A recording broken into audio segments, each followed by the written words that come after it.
Hey all, it's me again.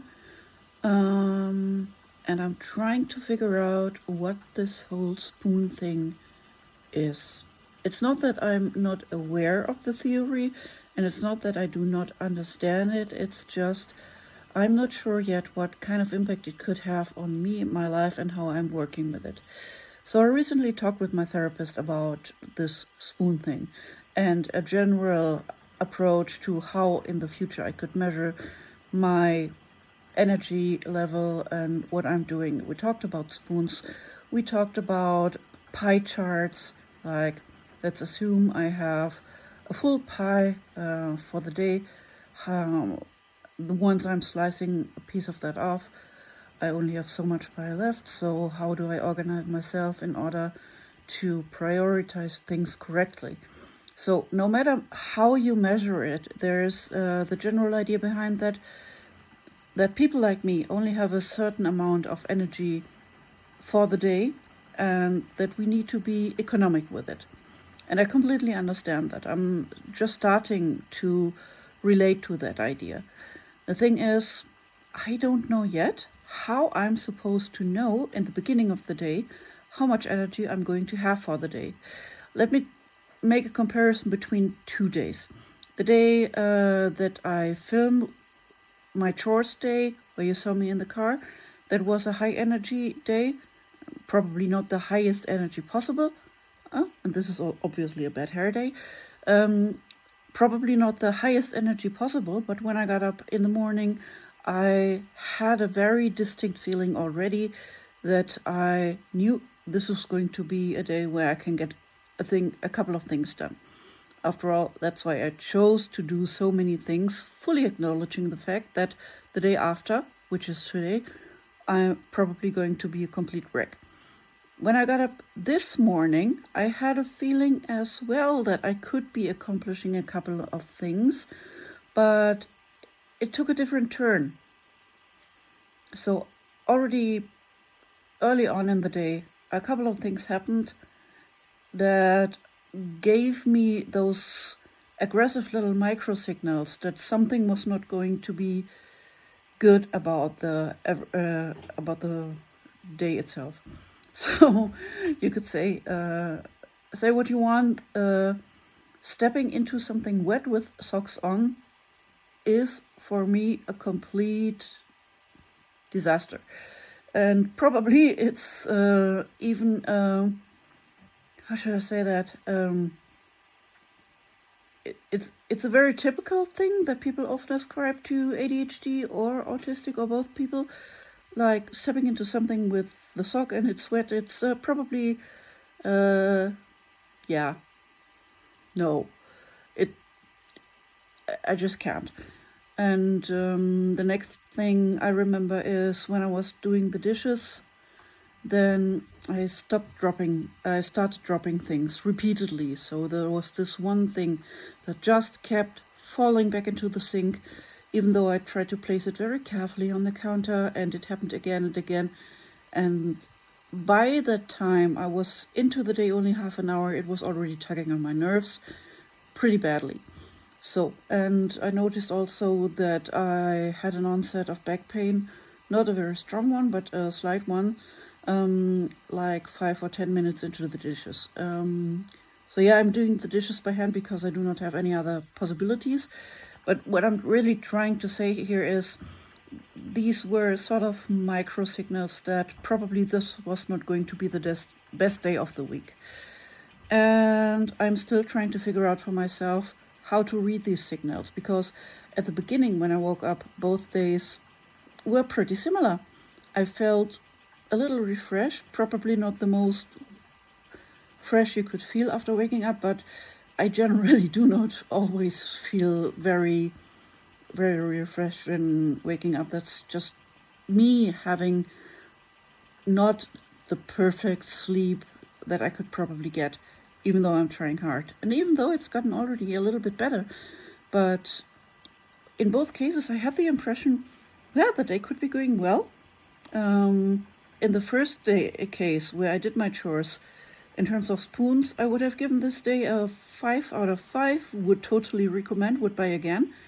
And on the second day, I would probably have given this day a 4-ish, 5-ish, not exactly sure. But in the end, now that I'm talking to you here, the day is already over, pretty much over. I'm going to be watching probably 1 or 2 videos and go to bed, but I didn't get much done today, absolutely not. I had one team call, meetings, kind of stuff with somebody in terms of testing some software, and that was kind of productive because we discussed a couple of things that could be implemented in the future. But yeah, that was, from my side, that was basically talking. The really workload part of this talk is on him. And I started to write a little bit of stuff, but couldn't get very far. And I mean, couldn't get very far in this case means less than 400 words. Didn't do much graphics, didn't do much of anything. The only one thing that really worked well for me today was I cooked some stew, which meant that I had to do something with many steps in the process involved. It was that kind of stew where I had to get up several times, and the whole thing was cooking over a period of 3 hours. This worked out fine, but I also said that I had this very funny incident with the tea. Like, I put up the teapot in the morning and promised myself, just like every day, which I normally do, so this is nearly a routine for me. So I wanted to do that, and then hours and hours later I noticed I hadn't even done the tea. Then I said to myself I was going to do it anyway, out of spite, just to go back into the kitchen another hour later and notice that again I didn't do it because I simply forgot for the second time. So no tea for me today because I'm completely done with the topic now. Yeah, and so is this just a learning process for me, how to measure my energy and how to understand my body signals or my environmental signals in order to be able to manage myself properly? I absolutely do not know yet. I have no practice in pacing. I have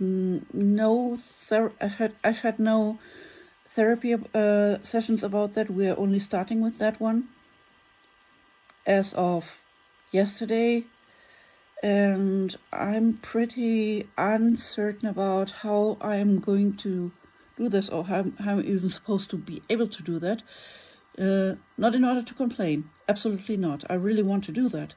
It's just, if I don't have the energy and I don't have the measures to know how much energy I have and how I'm supposed to know how to manage myself, because part of my problem here is I don't have many therapy sessions left that I can do during the next weeks. I can basically see my therapist twice in 3 months.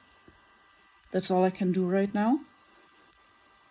And in order to learn this and to manage myself better, there would be other things that I could desperately need, like access to a neurologist, access to medication, which again, I don't have at this point of time. I'm searching for a neurologist that would take in adult ADHD and autism patients since the beginning of this year.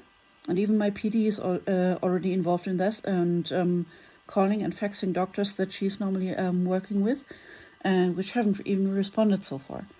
So assuming the worst case that I have to do this all on my own,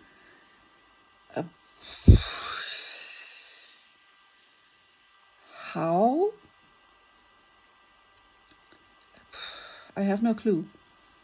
At this moment, it's more like getting up, trying to measure how good I feel, what I could possibly get achieved in the morning, and then it's trial and error. if anybody out there has some suggestions for me what I could try to implement for this sort of self-management, just let me know in the comments. I'll be very happy to listen to your advice. And for the moment, that's it. See you in the next one. Bye-bye.